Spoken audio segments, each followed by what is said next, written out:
We are already in trouble. My world is melting. You think you have control, we actually have no control. A tale of the smartest species doomed by that all too human characteristic of failing to see the bigger picture in pursuit of short-term goals. It's why the world is looking to you and why you are here.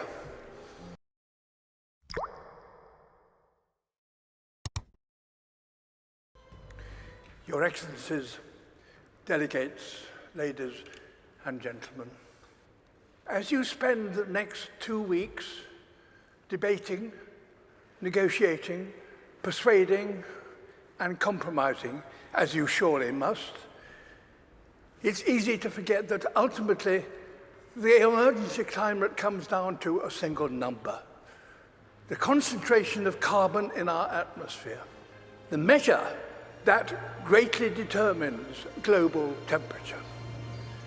And the changes in that one number is the clearest way to chart our own story, for it defines our relationship with our world.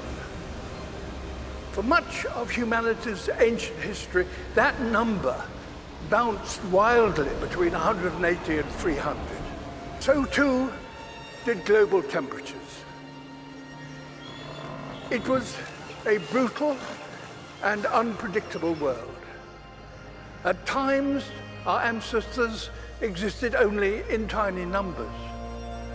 But just over 10,000 years ago, that number suddenly stabilized, and with it, Earth's climate. We found ourselves in an unusually benign period, with predictable seasons and reliable weather. For the first time, civilization was possible, and we wasted no time in taking advantage of that. Everything we've achieved in the last 10,000 years was enabled by the stability during this time. The global temperature has not wavered over this period by more than plus or minus 1 degree Celsius. Until now. Our burning of fossil fuels, our destruction of nature, our approach to industry, construction and learning are releasing carbon into the atmosphere at an unprecedented pace and scale. We are already in trouble.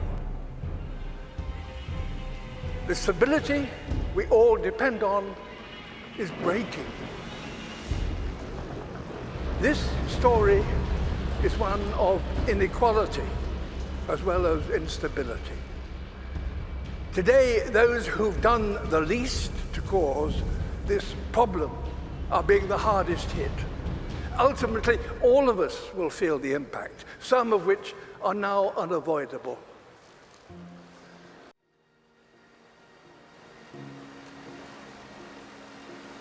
My world is melting. You think you have control, we actually have no control. I'm absolutely terrified to bring a child to this world. Is this how our story is due to end? A tale of the smartest species doomed by that all too human characteristic of failing to see the bigger picture in pursuit of short-term goals. Perhaps the fact that the people most affected by climate change are no longer some imagined future generation, but young people alive today. Perhaps that will give us the impetus we need to rewrite our story, to turn this tragedy into a triumph. We are, after all, the greatest problem solvers to have ever existed on Earth. We now understand this problem. We know how to stop the number rising and put it in reverse. We must recapture billions of tons of carbon from the air. We must fix our sights on keeping 1.5 degrees within reach. A new industrial revolution, powered by millions of sustainable innovations, is essential and is indeed already beginning. We will all share in the benefits: affordable clean energy, healthy air, and enough food to sustain us all. Nature is a key ally.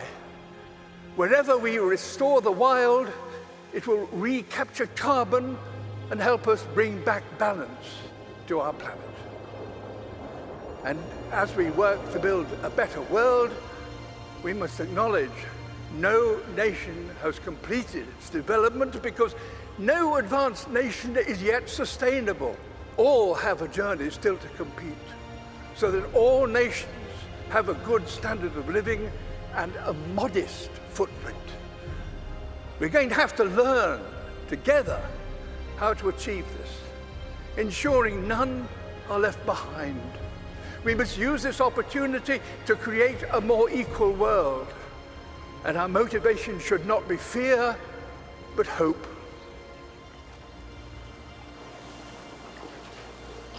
Can we fix climate problem in one generation? My answer would be yes, we have to.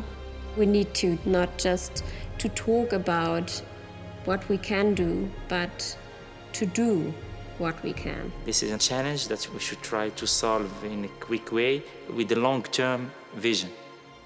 It comes down to this: the people alive now, the generation to come, will look at this conference and consider one thing.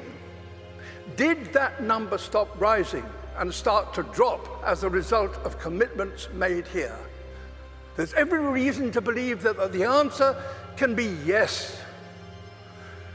If, working apart, we are force powerful enough to destabilize our planet, surely working together, we are powerful enough to save it. In my lifetime, I've witnessed a terrible decline.